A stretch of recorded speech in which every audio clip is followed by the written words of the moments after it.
Powered by देसी crypto. हमारा YouTube channel है बेसिकली क्रिप्टो वाले के नाम से, ठीक है। सो हम दिल्ली एनसीआर के अंदर जितने भी मीटअप्स हो रहे हैं क्रिप्टो से रिलेटेड, ब्लॉकचेन से रिलेटेड, क्योंकि लोगों को पहली बात तो पता ही नहीं कि एक्चुअली में ऐसा कुछ हो रहा है। मेरा खुद का पर्सनल, मेरा फिर उसके बाद मेरा जो टीम मेंबर है केशव, सो हम लोगों ने पहला शार्डियम का ही इवेंट अटेंड करा था। फिर मैंने देखा यार 50-100 लोग क्रिप्टो के, बिटकॉइन के बारे में बात कर रहे हैं। आधे लोग तो शर्माते हैं कि ख़रीदा था, बताना नहीं है, पैसा डूब गया, बना नहीं, ये सारी चीज़ें हम फेस करते हैं। तो जब इन शार्डियम ब्लॉकचेन का इवेंट अटेंड करा तो उसके बाद समझ में आया कि नहीं यार, लिटरली चीज़ें हो रही है। और फिर उस दिन सोच लिया कि उसके 1 महीने बाद जब भी नेक्स्ट इवेंट होगा ना, सो उस इवेंट को हम कवर करेंगे। और उससे 1 दिन पहले ही, नेक्स्ट इवेंट से पहले माइक खरीद के लाए। और फिर हम लोगों ने इंटरव्यू, इस तरीके से हमारा यूट्यूब चैनल 3-4 महीने से चालू हुआ। मैंने अपना इंट्रोडक्शन नहीं दिया, मेरा नाम ऋषभ सिंघल है और 2017 में मैंने अपनी क्रिप्टो जर्नी स्टार्ट करी थी। 2018-20 का मैं भी एमबीए का यहीं का स्टूडेंट हूँ, मैं भी यहीं से पास आउट हूँ। फिर कोविड वगैरह आया तो ऐसे एग्ज़ाम्स दिए पन्नी में पेन हुए। तो दैट वाज माय जर्नी। और क्रिप्टो के अंदर इसी तरीके से इंटरेस्टिंगली जर्नी स्टार्ट हुई कि 2017 के अंदर ऑन एंड ऑफ चला। फिर 18 के अंदर वज़ीर एक्सचेंज का किसी ने नाम शायद सुनो, पुराना exchange. So I am one of the earliest user. तो हंसी मजाक में जब एमबीए का कॉलेज चल रहा था, लेक्चर्स, मैम के लेक्चर्स में या फिर किसी भी प्रोफेसर के लेक्चर में, मैं पीछे बैठ के आराम से मैंने उसमें 2-5 हज़ार रुपये डाल लिए। फिर उसमें ऐसे ही ट्रेड कर रहा हूँ, कुछ भी कर रहा हूँ। मतलब कोई भी ABCD कॉइन, मेरे को कुछ नहीं पता बिटकॉइन क्या है, क्यों है, कोई भी ABCD कॉइन, वो बढ़ रहा है तो ख़रीद लिया, गिर रहा है तो बेच दिया, कुछ भी कर रहा हूँ। पर उस समय ये था कि 2-5 हज़ार रुपये से अगर ट्रेड करते करते 100 रुपये भी बन जाते थे ना, तो उस समय लगता था कि हमसे बड़ा तो कोई है ही नहीं।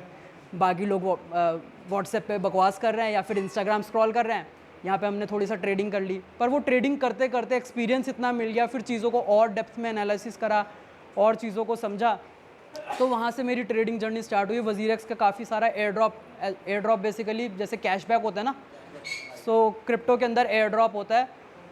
यकीन मानो, सच बोल रहा हूँ, हज़ारों डॉलर का एयर ड्रॉप मिलता है। मतलब मिलता है अच्छा खासा पैसा। मतलब लोग बाग 50-100 रुपये के कैशबैक के पीछे पागल हो जाते हैं। यहाँ पे 50-100 डॉलर से लेके हज़ारों डॉलर तक मिलते हैं क्रिप्टो के अंदर। अगर कोई मेरे से पूछता है ना कि स्टॉक मार्केट बेस्ट है, मैं बोलता हूँ पर वहाँ पे वो फ्री में नहीं मिल रहा, जो, क्योंकि यार कैपिटल है नहीं। और कभी भी प्लीज़ अपने पेरेंट्स का पैसा मत लगाना। मैं पहले भी बोलता था, मैं आज भी बोलता हूँ, खुद अर्न करो। मेरा टीम मेंबर अच्छे से समझाएगा क्योंकि वो खुद एक 4th ईयर का लॉ का स्टूडेंट है, तो खुद इस इंडस्ट्री के अंदर अर्न करो। लवनीश ने भी बताया कि क्योंकि वो भी अब शार्डियम प्रोजेक्ट के अंदर काम कर रहा है। हमने तो चलो खुद का शुरू करा है, कुछ ना कुछ लगे हुए हैं, पर वो काम कर रहा है। तो इस तरीके से बहुत अपॉर्चुनिटीज़ है, उसको ढूंढो। और फिर मैं अभी वो वाला पार्ट पे क्वेश्चन करता हूँ कि बिटकॉइन की ज़रूरत क्यों है, उसकी इंपॉर्टेंस क्या है और क्यों हमारे को ज़रूरत क्यों है यार, जब सारी चीज़ें आराम से चल रही हैं। So why do we need bitcoin.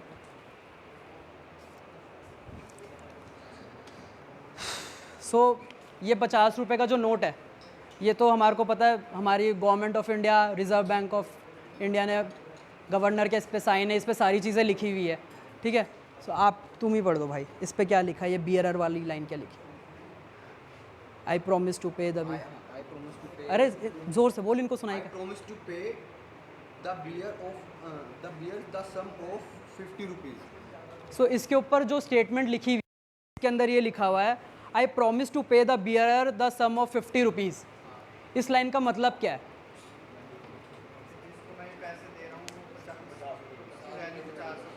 50 रुपये। Who decide that? क्योंकि हम बचपन से सुनते आ रहे हैं कि पहले तो 500 रुपये में ये आ जाता था, अब ये आ रहा है, आज ये आ रहा है, कल को वो भी नहीं आएगा। क्योंकि मेरा पॉइंट ये था कि अगर जैसे मैं बोलूँ ना कि ये 50 रुपये का नोट असली है और ये $50 जो मोनोपोली गेम का है, दोनों की सेम वैल्यू है। भाई दिमाग ख़राब हो गया तेरा, हमसे डॉक्टर को दिखा, कोई सेंस नहीं है जो तू बोल रहा है, पर ये सच्चाई है। क्यों?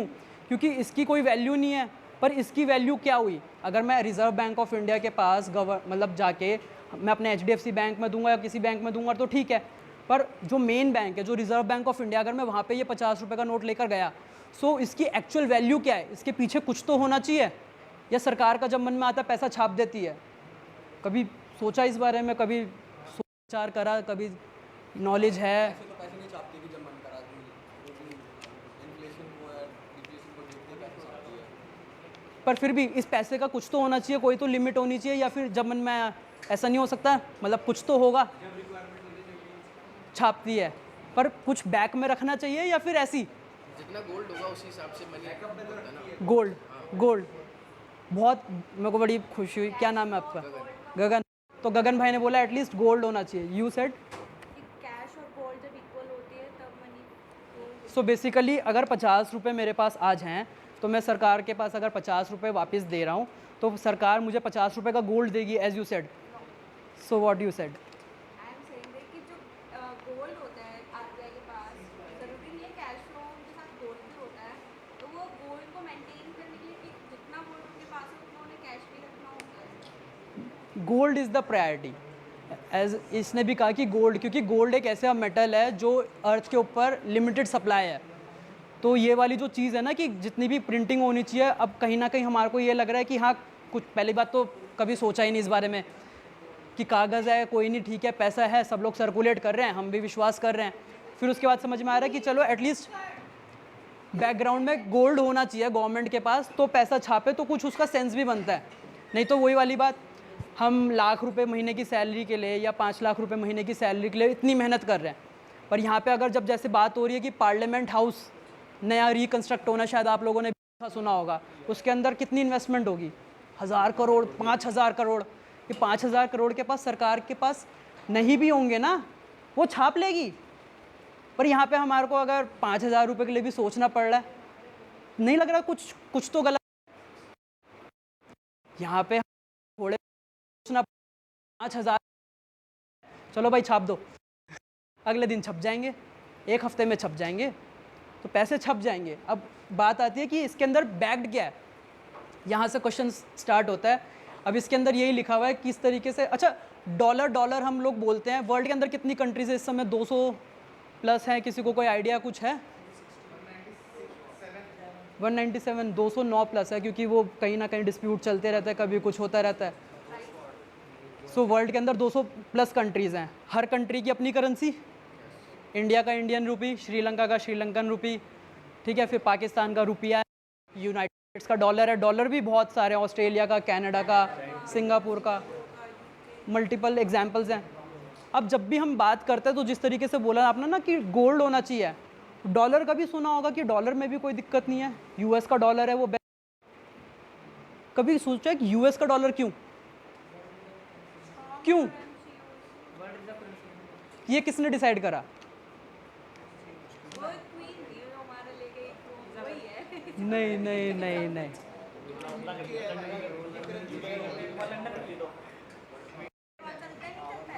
डॉलर सबके अलग अलग है, पर जो भी ग्लोबल इंटरनेशनल मार्केट में ट्रेड सेटलमेंट हो रहा है ना, वो सिर्फ और सिर्फ यूनाइटेड स्टेट्स का डॉलर है, US dollar. US dollar stands for United states dollar. पर ऐसा क्यों, उसका भी हमारे पास क्वेश्चन नहीं है। मैं वही क्वेश्चन, मतलब पहली बात तो मैं क्वेश्चन अराइज करने आया हूँ, आंसर मैं ही दे के जाऊँगा, पर एटलीस्ट आप लोग इस माइंडसेट से सोचो तो सही कि कहीं ना कहीं कुछ तो अजीब हो रहा है। हम लोग पैसे के लिए इतनी मेहनत कर रहे हैं, पर जो गवर्नमेंट के कुछ लोग हैं, और ये सिर्फ इंडियन गवर्नमेंट की बात नहीं हो रही, 200 कंट्रीज़, तो हर कंट्री के अंदर 5 से 10 लोग, तो टोटल 1000-2000 लोग हैं जिनका जब मन में आए, जितना मन में आए, अपनी करेंसी छाप सकते हैं। So that's a very very concerning point. Exactly, without keeping the precious metals, without answering anyone. आपसे पूछ के थोड़ा छापेगी सरकार कि भाई 1000 करोड़ छाप दूँ क्या? और मज़े की बात, जो पैसा मार्केट में है, जैसे ही पैसे की सप्लाई, अच्छा सप्लाई डिमांड समझते हो, जिस चीज़ की भी सप्लाई बढ़ेगी उसकी डिमांड जो है, उसकी जो वैल्यू है वो ख़त्म होएगी। ये बात से अग्री करते हो, जब पैसे की सप्लाई बढ़ रही है तो क्या उसकी जो वैल्यू है वो ख़त्म नहीं हो रही? एग्जैक्टली हो रही है, और उसी चक्कर में उसको इन्फ्लेशन बोलते हैं। उसी की वजह से आज तक कभी आंसर नहीं मिला ना कि 500 रुपये में 20 साल पहले, क्योंकि बोला तो बहुत है हमारे पेरेंट्स और ग्रैंड पेरेंट्स ने कि ये आ जाता है, अब नहीं आता। क्यों नहीं आता? क्योंकि वो सप्लाई बढ़ रही है, डिमांड तो बढ़ेगी एज पॉपुलेशन ग्रोज। इसीलिए यॉन मस्क लगा हुआ है कि मल्टी प्लैनेट बनाएंगे, ये कर देंगे, वो कर देंगे। कुछ भी हो सकता है यार, टेक्नोलॉजी है। सो हमने कब सोचा था 5-7 साल पहले कि पेटीएम वगैरह, ये ठेले वाला बोलेगा भैया पेटीएम कर दो ना। 5 साल पहले हमें लग रहा था भाई हमसे नहीं हो रहा। स्टेटमेंट बदल जाती है। पहले दिमाग में ये स्टेटमेंट आती थी कि कौन फ़ोन से मैसेज करेगा, ये करेगा, फिर उसके बाद ये स्टेटमेंट बन गई, कौन जेब में हाथ डाल के वॉलेट से छुट्टे पैसे निकाल कर। टेक्नोलॉजी का खेल है, जैसे ही QR कोड आए टेक्नोलॉजी इवॉल्व, तो आपको अडेप्ट करना है टेक्नोलॉजी के हिसाब से, वो आपका वेट नहीं करेगी। और अब हम टॉपिक पे वापस आते हैं। ये इम्पोर्टेंट है एग्जाम पॉइंट ऑफ व्यू से, इंटरनेशनल मॉनेटरी सिस्टम। बड़े बड़े कॉलेज के प्रोफेसर्स इंक्लूडिंग आर्स इस बात को समझते हैं मगर उससे अग्री नहीं करते हैं। ये जो मैंने यहाँ पे समझाने वाला हूँ ना, इस बात को थोड़ा समझना कि ये सच में ये जो कागज़ का नोट है ना, जैसे मैं इसके बिज़नेस के नोट को अगर मैं फाड़ दूंगा, इसको भी फाड़ दूंगा, हालांकि नुकसान हो जाएगा 50 रुपये में। अभी तो चीज़ें आ रही है इसलिए नहीं फाड़ रहा, पर इसकी कोई वैल्यू नहीं है। इस तरीके से इसकी वैल्यू भी नहीं रहने वाली। सप्लाई बढ़ रही है, एटलीस्ट इस चीज़ से अग्री कर रहे हो। तो अब हम आते हैं कि US डॉलर ही क्यों, किसी और कंट्री का डॉलर क्यों नहीं? या फिर ये पता है जैसे डॉलर का प्राइस क्या चल रहा है इस समय?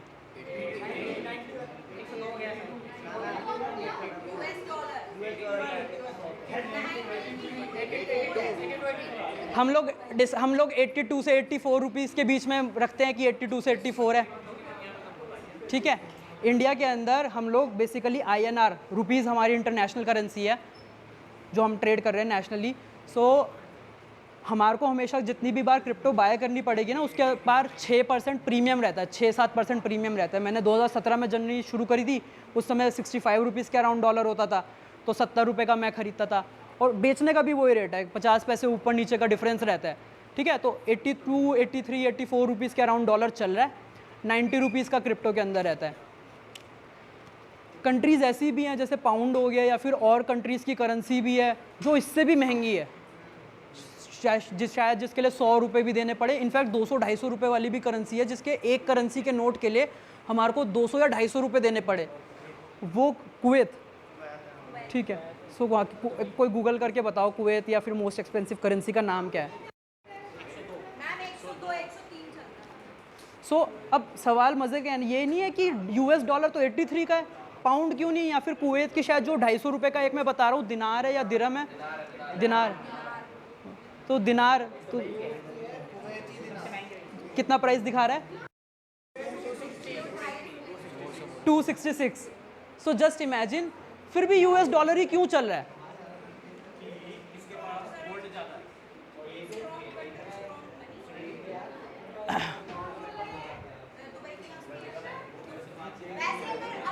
इसको 1-2 अटेंडेंस दे देना।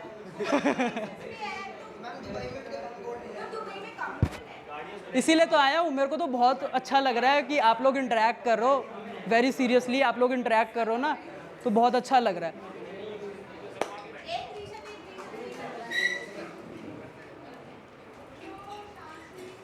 सो थोड़ा सा बोरिंग पार्ट होने वाला है, पर अगर ये सीरियसली समझना है ना कि क्यों US डॉलर जो अभी तक करता आ रहा था और करता आ रहा है, तो US dollar is the most important thing. So 1870 से 1914 तक, मतलब बहुत ज़्यादा पुराना नहीं है। अगर आप वैसे देखोगे ना, कितने 100-150 साल पुरानी बात हो रही है, लाइक हमारे दादा या परदादा के ज़माने की बात हो रही है, कोई बहुत ज़्यादा पुरानी बात नहीं है। पहले डेटा को एनालाइज करो और उसको समझने की कोशिश करो, ठीक है। 1870 से 1914 तक सब बढ़िया था। क्यों? क्योंकि एज यू सेड कि गोल्ड होना चाहिए बैकग्राउंड में, है ना। जितनी भी करेंसी प्रिंटिंग हो रही है, गोल्ड होना चाहिए बैकग्राउंड में, तो गोल्ड था और 100% बैग था। 1870 से 1914 गोल्ड स्टैंडर्ड था और 100% बैग था। फिर उसके बाद क्या हुआ? वर्ल्ड वॉर 1 हुई। अब वर्ल्ड वॉर 1 जब हुई तो उसके अंदर जो 2 कंट्रीज़ आपस में लड़ाई कर रही थी, या फिर जितनी भी मल्टीपल कंट्रीज़ आपस में कोलाइड कर रही थी, तो उसके अंदर कभी भी US ने पार्टिसिपेट नहीं करा। उसका ये था लड़ो मारो मेरे को क्या है, यही उसकी मेंटालिटी थी। पर जब वो एंटर करता था तो वो सीधा ही ख़त्म कर देता था। उसने और क्या करा, जितनी भी कंट्रीज आपस, अच्छा वॉर की सिचुएशंस में होता क्या है, जर्मनी और मेरे ख्याल से पता नहीं,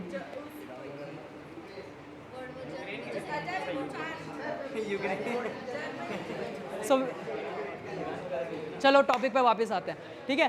सो 1914 से 1918 तक वर्ल्ड वॉर 1 हुई। उसके अंदर US ने क्या बोला, जो भी कंट्रीज आपस में लड़ाई कर रही हैं मैं पार्टिसिपेट नहीं करूँगा, पर मैं उसके अंदर सपोर्ट करूँगा। सपोर्ट कैसे करूँगा? आपको आर्म्स चाहिए, अम्यूनेशन चाहिए, टैंक चाहिए, जो भी चाहिए मैं दूंगा। उसने वो सब दिया और बदले में क्या लिया? गोल्ड, सोना। वो कह रहे हैं हमारी करेंसी ले लो। उसने कहा ये कागज़ का ढेर अपने पास रख, मेरे किस काम के। गोल्ड उस समय भी, और हज़ारों सालों की गोल्ड की जो है ना, जिसे कहते हैं कि वैल्यू है, वो ऑलरेडी प्रूफ कर चुका है कि gold is the precious metal. ठीक है, उसके बाद आता है सिल्वर, डायमंड तो बकवास है ही, मतलब समझते हो, अगर नहीं समझते हो तो देख लेना, डायमंड की कोई खास वैल्यू है नहीं, वो कार्बन है। ठीक है, सो वर्ल्ड वॉर 1 हुई।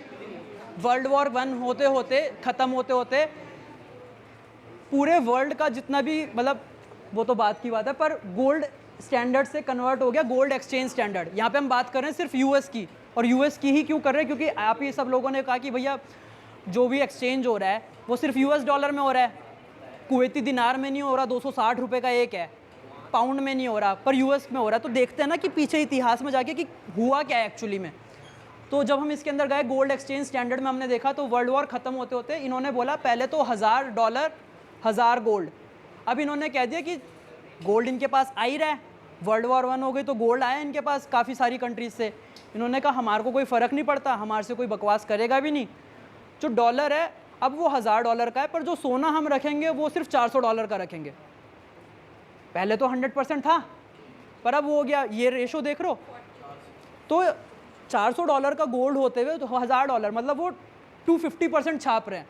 अगर बेसिक मैथ्स में बोलूँ कि मेरे पास 400 रुपये का सोना, मैं 1000 रुपये के मार्केट में नोट छाप रहा हूँ, गलत हो रहा है। यहाँ से गलत हो रहा है। अभी तो आंखें बताऊँगा जो कहोगे कि भाई गूगल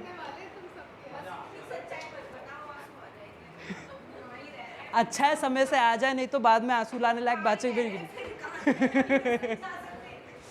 सो चलो वर्ल्ड वॉर 1 हुई, ठीक है, वर्ल्ड वॉर 2 हुई। अब उसके अंदर क्या हुआ कि वर्ल्ड वॉर 2 के अंदर भी जब यूएस ने तो पार्टिसिपेट करा नहीं, आपस में जो लड़ रहे हैं मर रहे हैं, लड़ते रहो। उसके बाद क्या हुआ कि जब वो हिरोशिमा नागासाकी के ऊपर एटॉमिक बॉम्ब गिरा दिए, ये तो हम सबको पता है। ये सारी वॉर की सिचुएशन उस समय से इन्होंने 40% बैक पे चली गए थे, और ये आते आते ऐसा हाल हो गया कि पूरे वर्ल्ड का उस समय सोना था उसका 67%। जस्ट इमेजिन कितनी गलत चीज़ है। मतलब मैं बोलूँ पूरे वर्ल्ड का इस समय मेरे ख्याल से इंटरनेट से बड़ा कुछ नहीं है, या जीमेल से बड़ा कुछ नहीं। हम लोग अगर जीमेल अभी बंद हो जाए, गूगल बंद हो जाए, अभी यूट्यूब, जीमेल, और कौन सी चीज़ है जो सबसे ज़्यादा यूज़ करें, प्ले स्टोर, गूगल, अगर गूगल की बात कर रहे हैं, वो फेसबुक हो। सो जस्ट इमेजिन अगर गूगल अभी बंद हो जाए, और गूगल के पास इतनी सारी पावर है इस समय हमारी, बैंड बज जाएगी ना, पूरा सिस्टम कोलैप्स होएगा ना, तो उनसे कोई बहस करेगा नहीं। इसी वजह से जहाँ यूट्यूब की ऐड 10 साल पहले कहता था चलो स्किप कर दो, अब कहता साले ज़बरदस्ती 2 देख 3 देखो। सो ये वाली सिचुएशन हुई कि 67% ऑफ द गोल्ड जो था टोटल सप्लाई का, वो अकेले यूएस के पास आ गया। अब वो जब यूएस के आसपास, मतलब यूएस के पास आ गया, तो उसी समय 2 और सबसे खतरनाक चीज़ हुई। एक हुआ ब्रेटन वुड सिस्टम, ठीक है, फिर दूसरा वर्ल्ड बैंक और आईएमएफ। वर्ल्ड बैंक हम समझते हैं सब, अभी आऊँगा। तो वर्ल्ड बैंक हम समझते हैं कि जितने भी बैंक्स होते हैं, जब भी कुछ भी या फिर कंट्री वाइज भी पैसे की नीड होती है, तो जो भी उस कंट्री का सेंट्रल बैंक होता है, जैसे हमारा आरबीआई है, वो आरबीआई जाएगा, उसको बोलेगा कि वर्ल्ड बैंक को कि हमारी हेल्प करो। सारे बैंक्स यहाँ पे पहले आरबीआई के पास जाएंगे, जब आरबीआई से भी नहीं मामला संभलेगा तो वर्ल्ड बैंक से पैसा आएगा, ठीक है। आईएमएफ भी, इंटरनेशनल मॉनेटरी फंड। अच्छा, ये नाम आज की तारीख में एग्जिस्ट करते हैं, पर पता है ये सब एक कॉन्फ्रेंस में हुआ था। उस कॉन्फ्रेंस को बोलते हैं ब्रेटन वुड कॉन्फ्रेंस, और वो ब्रेटन वुड सिस्टम था। जैसे ये था ना, कल को ये वर्ल्ड बैंक और आईएमएफ के आगे भी था, हो सकता है। क्यों हो सकता है, उसी को टॉपिक कवर करता हूँ। ब्रेटन वुड सिस्टम ने क्या बोला कि देखो, आज पूरे जितनी भी हमारी खुद की इंडिपेंडेंस नहीं हुई थी, 1944, 1945, 1947 में हुआ है जो हुआ है, और सभी का ये हाल था। हालत सारे देशों की बहुत बुरी थी, वॉर की वजह से नहीं है। अरे अभी मैं तो क्या, तो अब उसके बाद ये हुआ कि वॉर वाली सिचुएशन हो गई। गोल्ड इनके पास, जिसके पास गोल्ड है वो पावर में है, उसकी सारी बात लोग मानेंगे, और वॉर की वजह से सिचुएशन बची भी नहीं, खाना नहीं बचा, शेल्टर नहीं बचा, ठीक है, एम्प्लॉयमेंट रेट सब, सारा सिस्टम कोलैप्स हो गया। इन्होंने बोला ब्रेटन वुड सिस्टम के अंदर, हमारी करेंसी देखो, हमारे पास तो बहुत गोल्ड है, हमारे पास तो कोई कमी नहीं है, तो हमारा जो US डॉलर है वो तो बैक रहेगा गोल्ड। तुम्हारे देश की करेंसीज है ना, इनकी तो कोई वैल्यू नहीं है, गोल्ड तुम्हारे पास है नहीं, इसको तुम बैक करो डॉलर से। हमारे देश की करेंसी रहेगी डॉलर, गोल्ड से बैक। तुम्हारे पास ना गोल्ड है ना तुम्हारी इतनी हालत है कि तुम हमारे से बहस कर सको। तो तुम अपने आप को स्टेबल करना चाहते हो ना, ग्रोथ लाना चाहते हो ना, ठीक है, तो उसके लिए तुम ये करो कि तुम अपनी करेंसी को बैक कर लो डॉलर से, ठीक है। अब उसके अंदर हुआ क्या, इन्होंने वर्ल्ड मतलब इतना मास्टर माइंडफुली प्ले करा कि बहुत चंट थे भाई। इन लोगों ने ये प्ले करा कि वर्ल्ड बैंक भी बना दिया, IMF भी बना।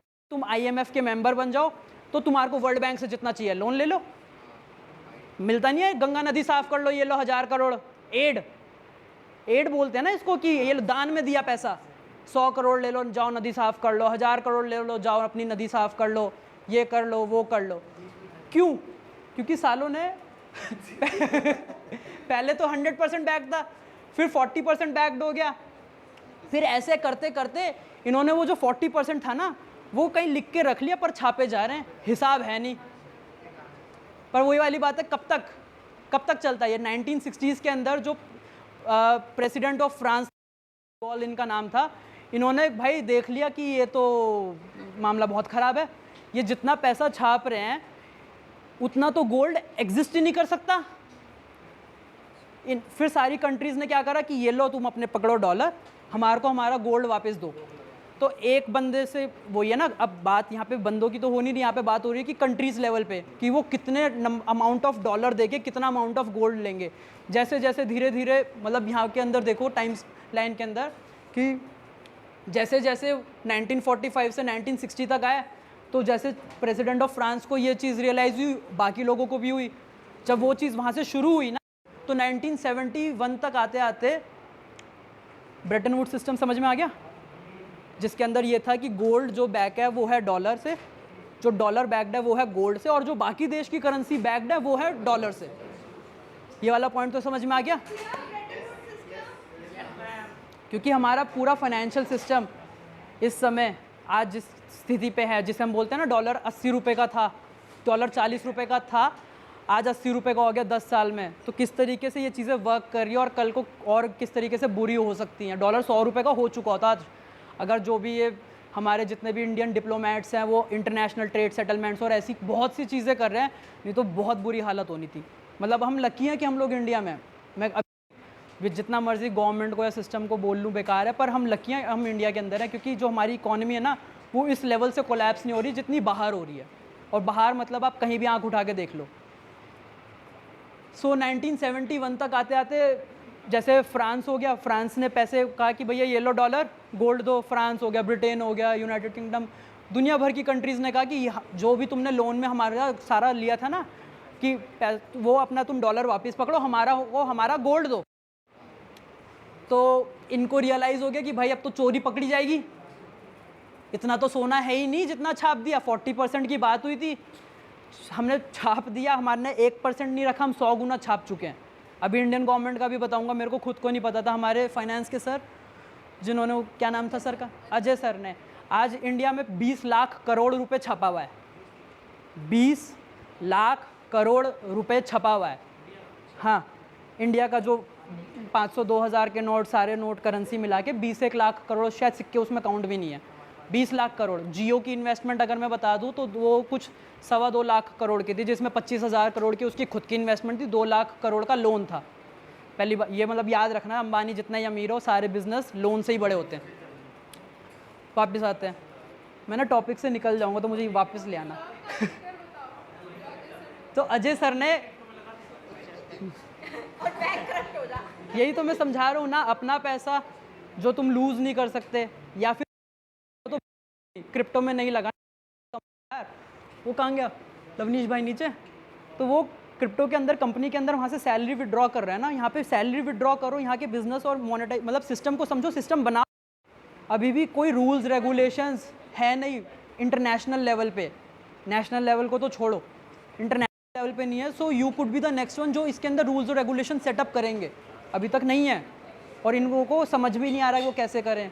जो आदमी टेक्नोलॉजी के अंदर डीप होगा, जो इन चीज़ों को 5 साल 10 साल से समझ रहा होगा, वही बनाएगा आगे रूल्स।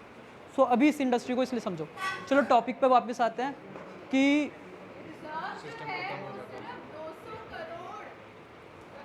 अजय सर ने बताया था कि जो 20 लाख करोड़ की करेंसी प्रिंट हो रखी है ना, भारत सरकार ने कर रखी कि हाँ भैया पार्लियामेंट हाउस बनाना है 5,000 करोड़ छाप दो, वो वाला स्टैचू बनाना है गुजरात वाला, ठीक है, पैसा छाप दो, सड़कें बनानी है पैसा छाप दो, फ्लाईओवर बनाना है पैसा छाप दो। तो ये पैसा छापते छापते 20 लाख करोड़ छाप दिया। अभी हमने बोला कि बैंक में गोल्ड होना चाहिए, सिक्योरिटी में एटलीस्ट गोल्ड तो होना चाहिए। तो है इनके पास बहुत, पर जो लॉ में लिख रखा है, डेटा मेरा नहीं है, डेटा अजय सर का है, तो ये वाला डेटा तुम्हें खुद कंफर्म करना पड़ेगा, सिर्फ 200 करोड़ का है। 1000 गुना हो गया, 200 करोड़, 2000 करोड़, 20,000 करोड़, 2 लाख करोड़, 20 लाख करोड़, 1000 गुना हो गया। चीज़ें इतनी करप्ट हैं। अब तुम सोचोगे कि प्रॉपर्टी वगैरह हैं, पर प्रॉपर्टी की वैल्यू यूँ गिरती है। जब आंध्रा तेलंगाना का वो हो रहा था ना स्टेट डिस्प्यूट, तो 10 लाख रुपए की प्रॉपर्टी 10,000 में मिल रही थी, खरीद लो। पता ही नहीं उस स्टेट की औकात रहेगी नहीं रहेगी, क्यों इन्वेस्ट करेगा। तो economy collapse, cash crunch, hyper inflation, ये कुछ ऐसी टर्म्स हैं, सुनने में बहुत बड़ी लग रही हैं, मगर आपका घर का खर्चा अगर 10,000 रुपये है और आपको खर्चा करना है 50,000 रुपये महीना, बर्बादी तो होने ही वाली है, वो कब तक होएगी। तो 1971 के अंदर जो वहाँ का यूएस का प्रेसिडेंट था रिचर्ड निक्सन, उन्होंने इसको निक्सन शॉक भी बोलते हैं। और अगर आप गूगल करोगे ना what the fuck happened in 1971, कई लोगों ने इसके ऊपर बुक लिख रखी है कि व्हाट द फक हैपेंड 1971। उसने कहा कि what the fuck, exactly what the fuck happened, और इस पर बुक छाप रखी है, मिलियंस ऑफ कॉपीज बिक रखी है। उसके अंदर बोला ही यही है कि 1971 में जो, क्योंकि सब लोग पैसा गोल्ड वापस मांगने लग गए, गोल्ड है नहीं, कहाँ से दे, क्योंकि बात हुई थी 40% की और छापना शुरू कर दिया हद से ज़्यादा। इन्होंने कहा गोल्ड स्टैंडर्ड हटाओ, गोल्ड स्टैंडर्ड तो हटा दिया था, गोल्ड एक्सचेंज स्टैंडर्ड था वो भी हटाओ, सिर्फ डॉलर स्टैंडर्ड, आज से सिर्फ डॉलर चलेगा, क्योंकि सारी दुनिया का तो सोना हमारे पास है और हमारे से आगे पूछ कौन रहा है। तो उस समय जितनी भी कंट्रीज़ थी उन लोगों ने भी हाँ बोल दिया कि हाँ चलो कोई नहीं।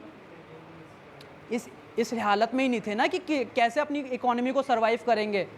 उन्होंने कहा डॉलर से ही तो डॉलर से ही, हमारे को तो पैसा चाहिए जो ग्लोबली, और हमारे को अपने देश के अंदर इंफ्रास्ट्रक्चर बिल्ड करना है।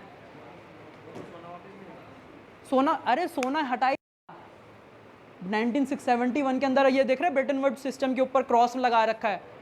तो सोना तो 100% सोना यहाँ था, 40% यहाँ रह गया, यहाँ पे ये दुनिया के बाप बन गए। इन्होंने फिर उसके बाद जब चोरी पकड़े आने की बात हुई तो इन्होंने कहा कि चलो कोई नहीं, पैसा मांग, सोना वापिस मांगना शुरू करते हैं। इन्होंने कहा सोने का कंसेप्ट ही हटाओ, अब ये डॉलर ही सब कुछ है।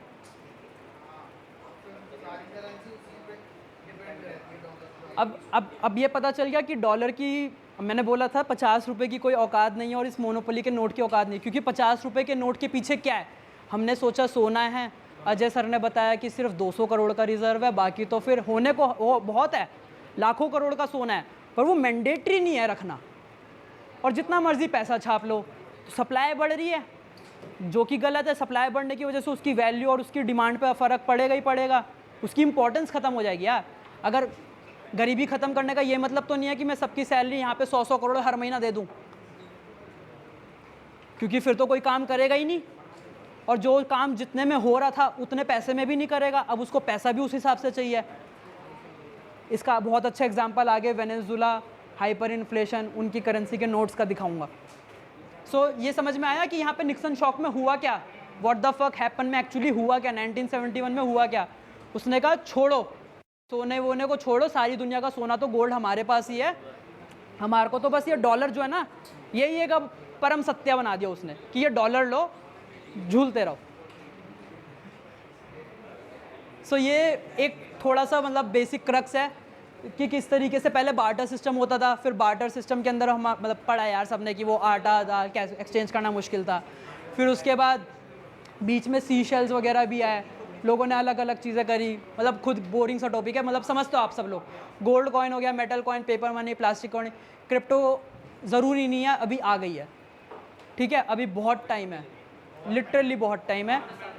बट इस चीज़ को भी इग्नोर मत करना कि 2010 में अगर किसी को नहीं पता तो बिटकॉइन का प्राइस 1 सेंट था, खरीदना नामुमकिन था, सिर्फ माइनिंग हो सकती थी अगले 1, 2, 3 साल तक, पर वही एक बिटकॉइन का जो प्राइस है।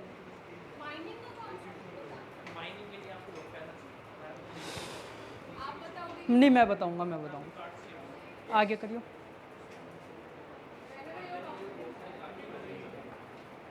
वापस लिया,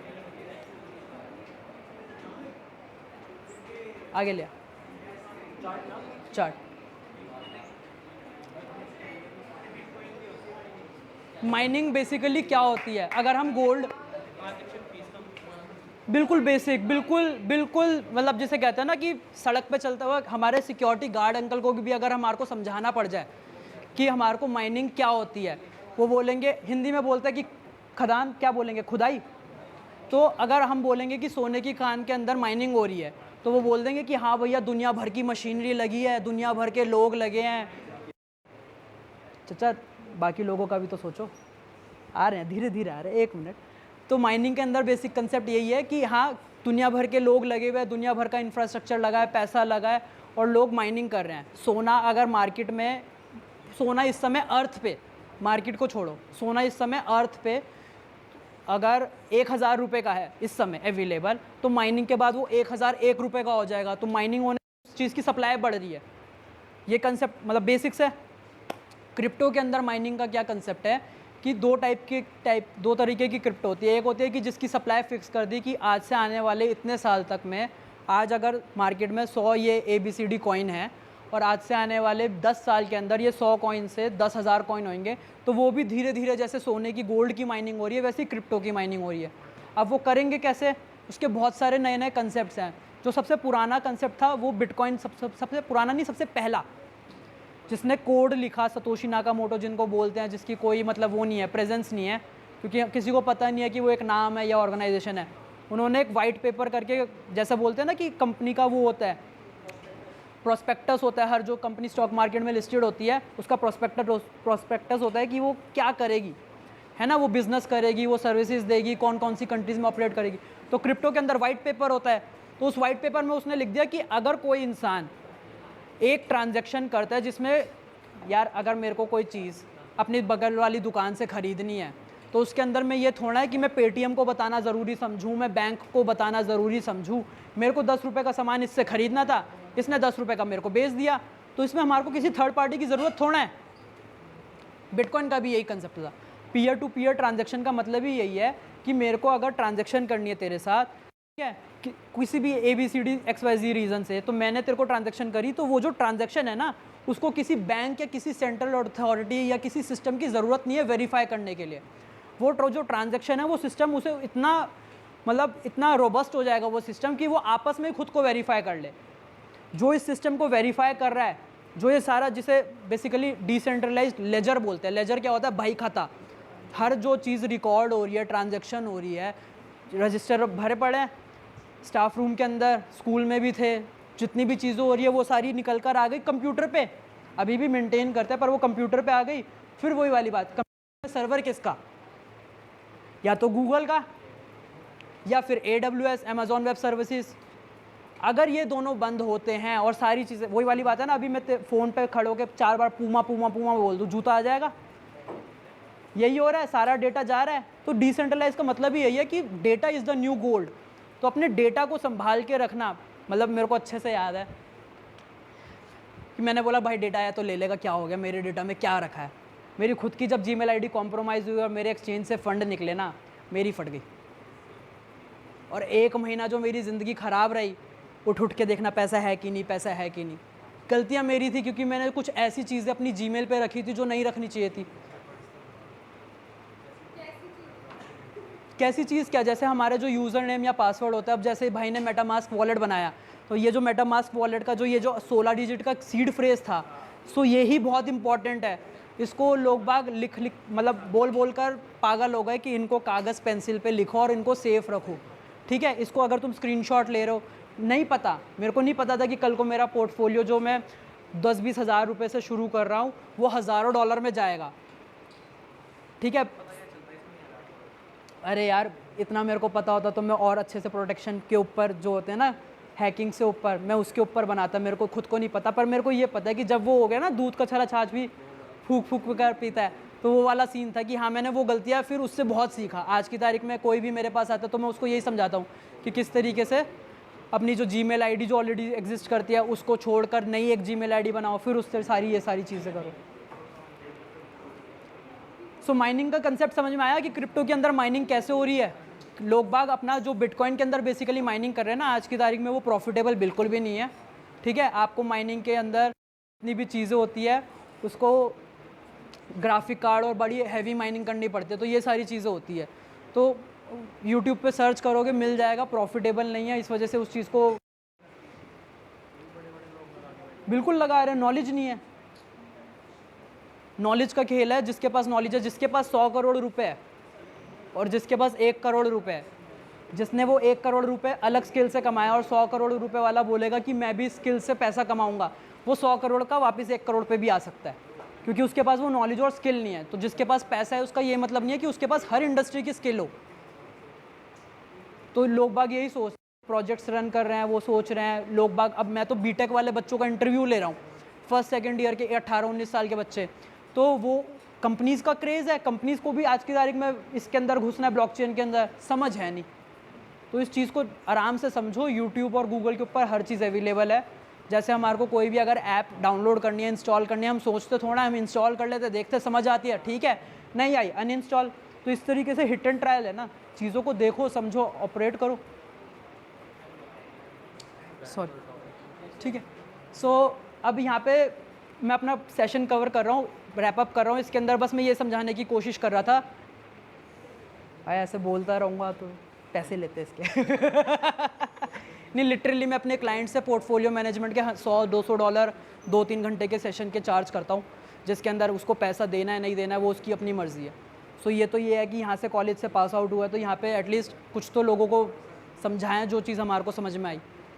तो है, मेरा पोर्टफोलियो है, ऐसा नहीं है कि बस शुरू करा आ गए सो यहाँ पे ये समझाने की कोशिश करो कि 10 साल पुरानी बात करते हैं, सिर्फ 10 साल पुरानी।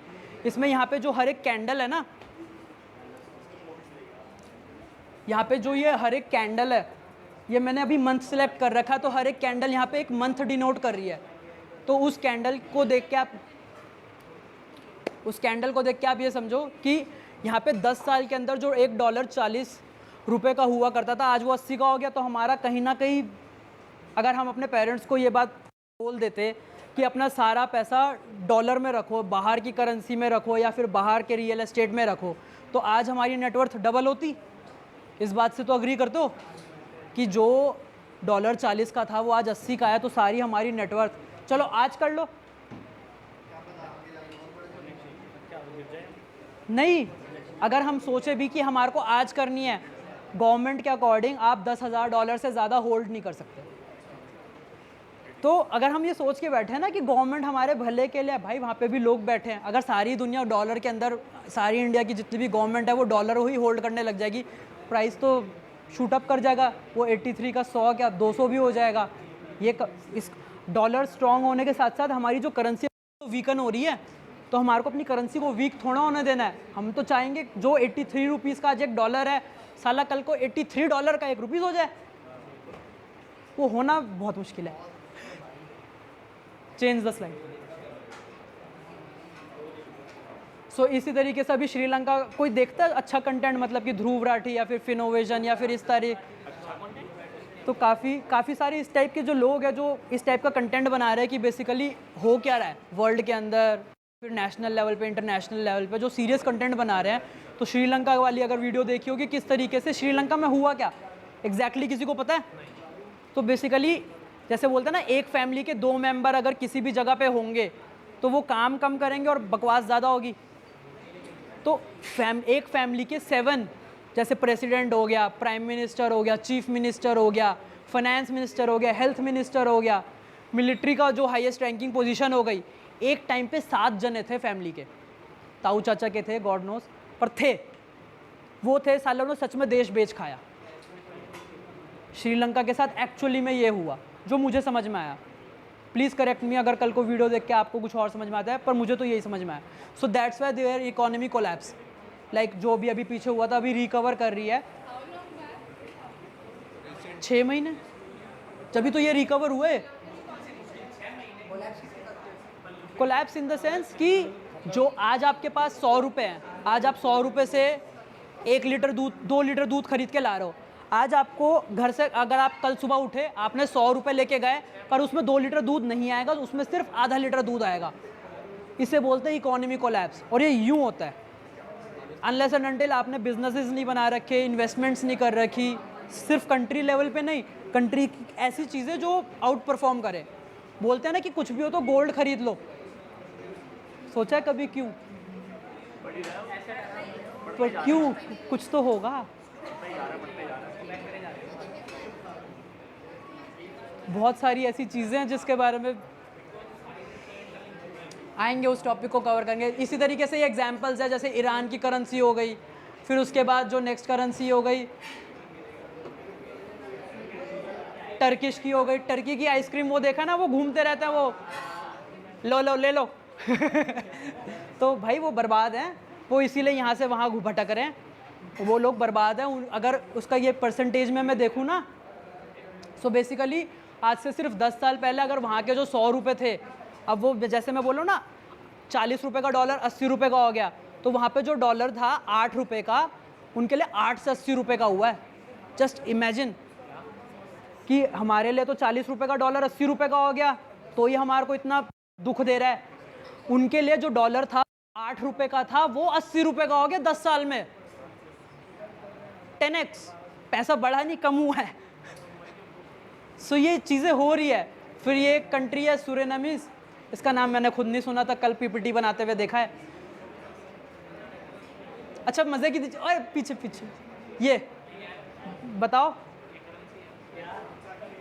ये करेंसी है, ये पेपर की असली करेंसी।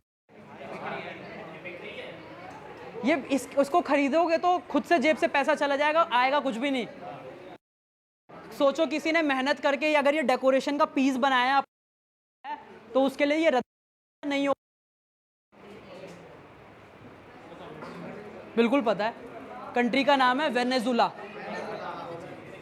वेनेजुला के प्रेसिडेंट ने, अब वेनेजुला के प्रेसिडेंट ने यही गलती करी जो मैं बता रहा था। गरीबी ख़त्म करने का ये मतलब नहीं है कि सारी चीज़ें फ्री कर दो, पैसे छाप के सारी चीज़ें, हेल्थ एजुकेशन सब फ्री, ठीक है। बहुत गलत कर रहा है, उसको एक लिमिट में करना चाहिए।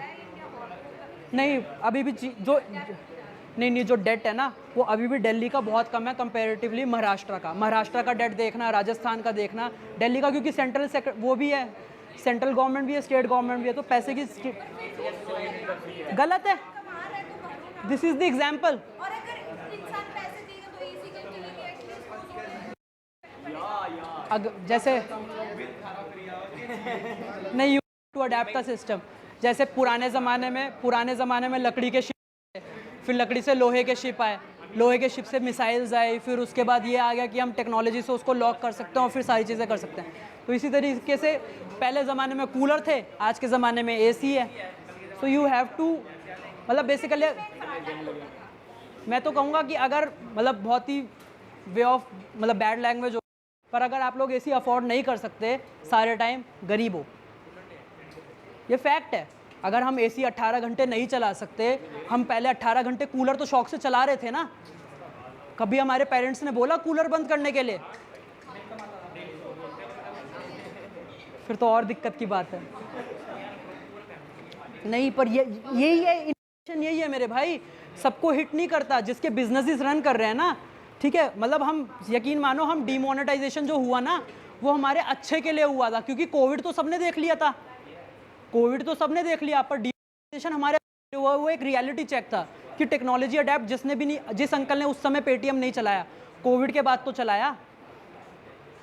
तो टेक्नोलॉजी से भाग लोगे, टेक्नोलॉजी से कब तक भाग लोगे? तो टेक्नोलॉजी को जितनी जल्दी अडेप्ट करोगे बच जाओगे, समय के बाद करोगे बर्बाद हो जाओगे।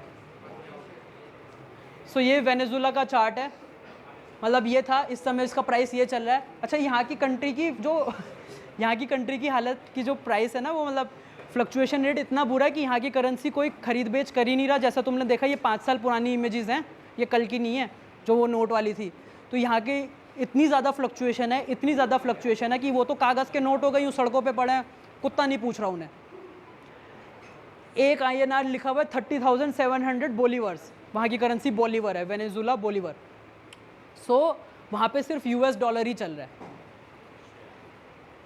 सो बेसिकली अगर आप सोच रहे हो कि वहाँ की करेंसी ले लूँ, और भाई यार एक कप कॉफ़ी के लिए भी तुम्हें 2.5 लाख वहाँ की करेंसी देनी पड़ेगी। क्या लोकल एरिया क्या, पूरी कंट्री कोलैप्स हो गई तो यूएस डॉलर, जो यूएस डॉलर है राजा है वो तो अभी भी, तो इसलिए यूएस डॉलर चल रहा है यहाँ। अच्छा बाकी सबका मंथ का चार्ट था, हर एक कैंडल ना मंथ डिनोट कर रही थी।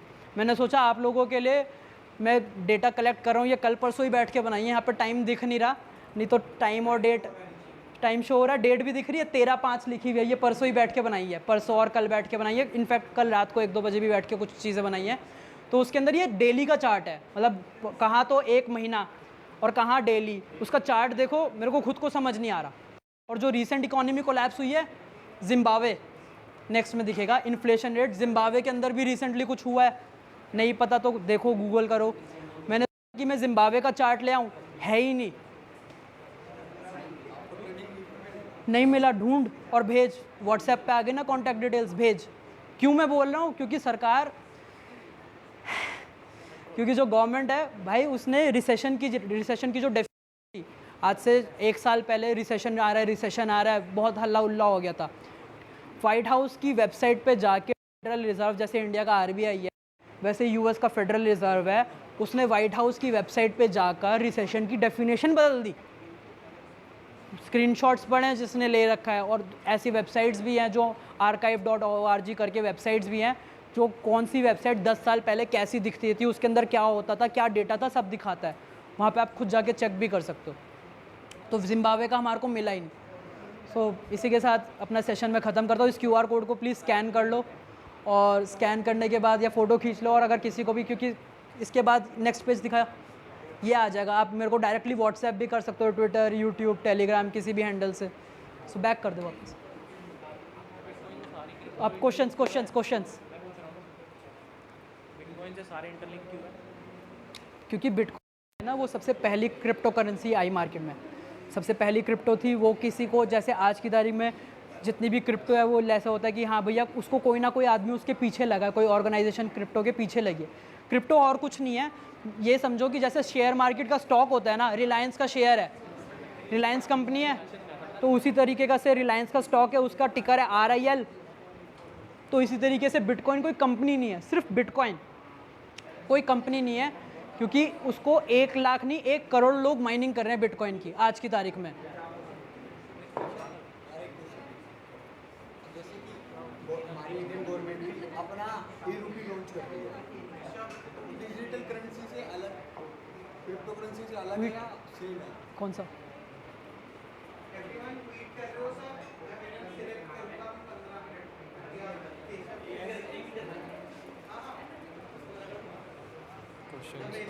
क्या चीज़? क्रिप्टो करेंसी से, और जो Indian government e currency launch कर रही है वो, और क्रिप्टो करेंसी अलग है? हाँ वो तो पूछूंगा।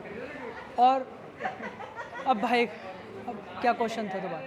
मैं ये पूछ रहा हूँ कि जो अभी इंडिया में हमारी गवर्नमेंट e-rupee लॉन्च कर रही है, वो क्रिप्टो करेंसी से रिलेट कर रहा है या अलग है? अलग है। एक बार रिपीट करते हैं। कैसे अलग है, आप बिटकॉइन बोल रहे हैं उसकी? हाँ, बिटकॉइन गिरता है तो फिर जानते हैं, मतलब उससे क्यों नहीं करते? जो ट्रेडिंग पेयर है ना, जैसे कोई भी अगर आप क्रिप्टो से रिलेटेड एक्सचेंज के ऊपर खोलोगे तो उसके अंदर हमेशा जो ट्रेडिंग पेयर है, तो बिटकॉइन का जो ट्रेडिंग पेयर है वो USDT तो होता ही है, USD के साथ में वो बिटकॉइन में भी होता है। क्यों? क्योंकि सब लोगों को एक आर्बिट्राज ट्रेडिंग करके होता है। 2021 में टेस्ला निकाले, सबसे ज़्यादा जो वॉल्यूम है वो बिटकॉइन में ही होता है। पूरी मार्केट गिर गई 2021, बिटकॉइन गिर गया साथ में 2021 में। मैं बताता हूँ, अगर मेरे को यहाँ पे, मतलब ये पर्सनली मैं तेरे को ऑडियो भेज दूंगा, इस QR कोड को स्कैन कर ले, मेरा इसमें WhatsApp नंबर है, मैं तेरे को पर्सनली भेज दूंगा। हाय भेज, सेल्फी ले, ताकि मेरे को याद रहे कि मेरे को तेरे को भेजना है, तो मैं कर दूँगा। और किसी को कोई सवाल है कि किस तरीके से बिटकॉइन या क्रिप्टो के अंदर ट्रेडिंग जर्नी अपनी स्टार्ट करनी है? मतलब अगर किसी का भी शौक है कि किसी को क्रिप्टो के बारे में और समझना है, ट्रेडिंग जर्नी स्टार्ट करनी है, किस तरीके से बिजनेस इस फील्ड के अंदर, मैं तो अभी भी बोलूँगा कि यहाँ पे पैसा अपना इन्वेस्टमेंट करो। तुम्हारे पास कितना ही पैसा है, सीखने पे मैं कहूँगा यूट्यूब पे हर चीज़ फ्री में अवेलेबल है। स्विमिंग नहीं, सब मिलेगा, सब मिलेगा यार। हमारे को किसने समझाया है? आज की तारीख में खुद इंटरव्यूज़ कंडक्ट कर रहे हैं लोगों के, खुद हज़ारों डॉलर का पोर्टफोलियो है, खुद 10-20 क्लाइंट है मेरे पास, पर हमारे को ऐसी बातें बताई नहीं चाहती। अच्छी बात है, पूछना सब चाहता है, बाकी पूछ नहीं रहे हैं।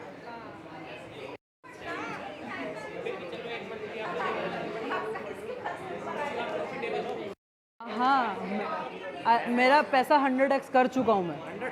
100x कुछ भी नहीं, इतने का तो मेरा हैक हुआ था, 2 लाख का हैक हुआ था, $2000 का।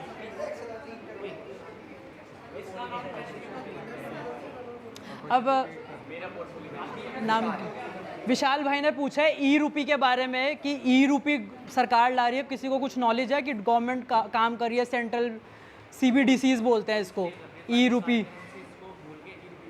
सो ई रूपी का फंक्शन क्या है? ई रूपी का ये जो अच्छा, ये किसी को पता है 10 रुपये के सिक्के का बीच में बहुत बवाल हुआ था, और आज की तारीख में मेरे ख्याल में शायद 10 टाइप के 10 रुपये के सिक्के होंगे या उससे भी ज़्यादा। अरे मैम आज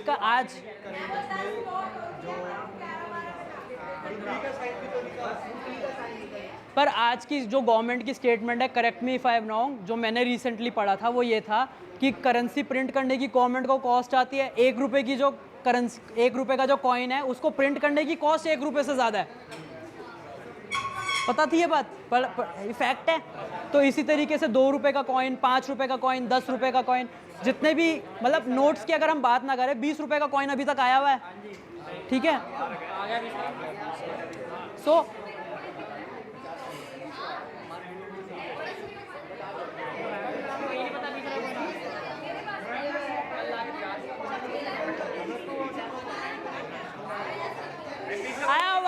वापिस आ जाओ। चलो ठीक है, तो हर करेंसी को प्रिंट करने की गवर्नमेंट की कॉस्ट है, तो जो 10 रुपये की कॉस्ट थी ना, 5-7 रुपये जैसी थी, करेक्ट, मतलब हो सकता है मेरा डेटा गलत हो। तो गवर्नमेंट ने बोला हमारे को जितने सिक्के मार्केट से विड्रॉ करने थे कर लिए, बाकी जो चल रहा है लो, कहीं कोई दिक्कत नहीं है। तो आज की तारीख में अगर आप किसी से लड़ाई कर रहे हो ना कि ये असली वाला है नकली वाला है, भाई सेम है, क्योंकि गवर्नमेंट ने बोल दिया जो मर्जी करो, क्योंकि गवर्नमेंट की कॉस्ट है 5-7 रुपये। अगर वो बोल रही है, उसके बाद फिर कितने ही लोगों को रेंट, सैलरी, पता नहीं उसमें क्या क्या इंक्लूड होता है, वो करा नहीं करा। अब ई रूपी की बात कर रहे हैं आज।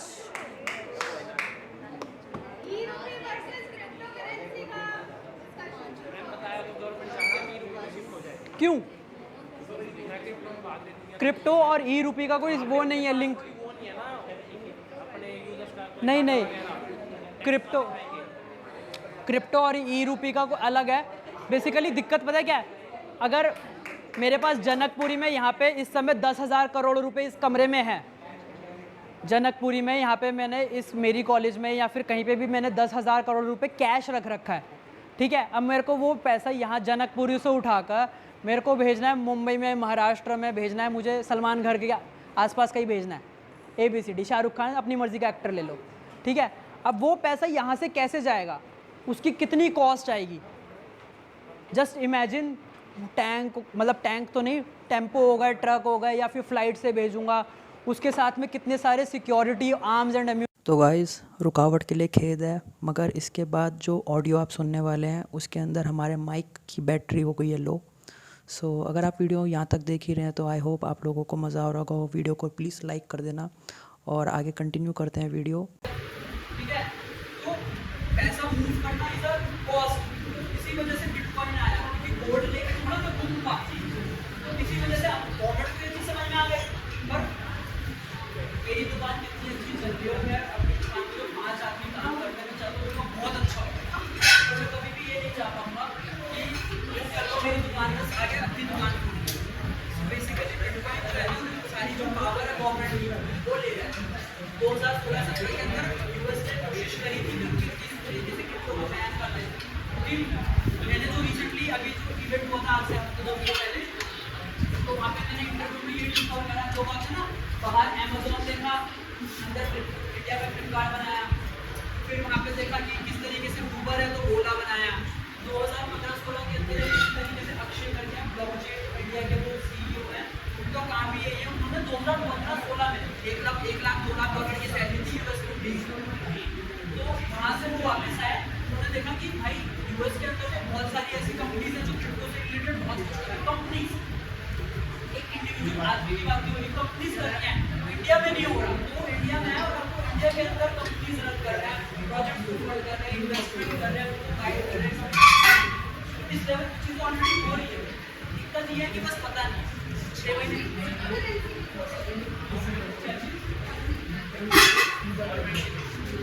जैसे मर्जी हो जाए,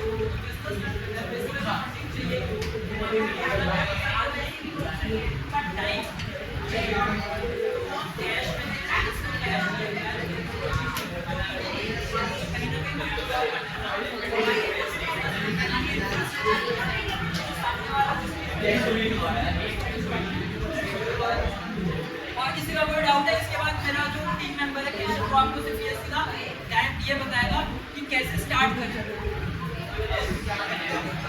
क्रिप्टो के अंदर बेसिकली यूज होता है ना, हाउ टू, पहला स्टेप पर क्या करें, यूट्यूब पे देखे, ट्विटर पे देखे,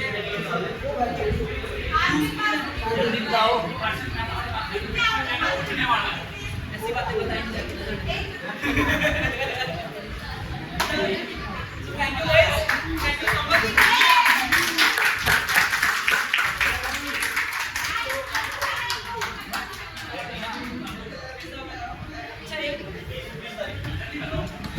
आज से 2010 के अंदर सबसे पहली बिटकॉइन की ट्रांजैक्शन हुई थी, फिजिकल ट्रांजैक्शन हुई थी, जिसके अंदर ये हुआ था कि एक आदमी ने, जैसे होता है ना कि ऑनलाइन लिस्ट कर दिया कि मेरे को पिज़्ज़ा चाहिए, मेरे पास 10,000 बिटकॉइन है, वो ले लो और मुझे 2 पिज़्ज़ा दे दो।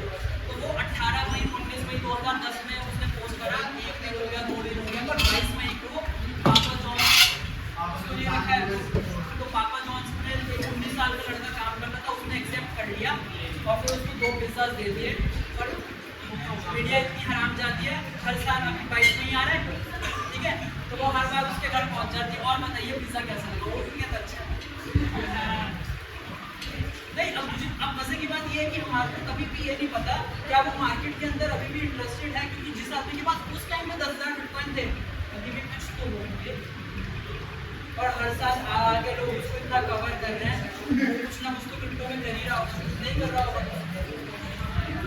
माइनिंग करी, लैपटॉप के अंदर माइनिंग हो जाती है, आज वाला ही आता है।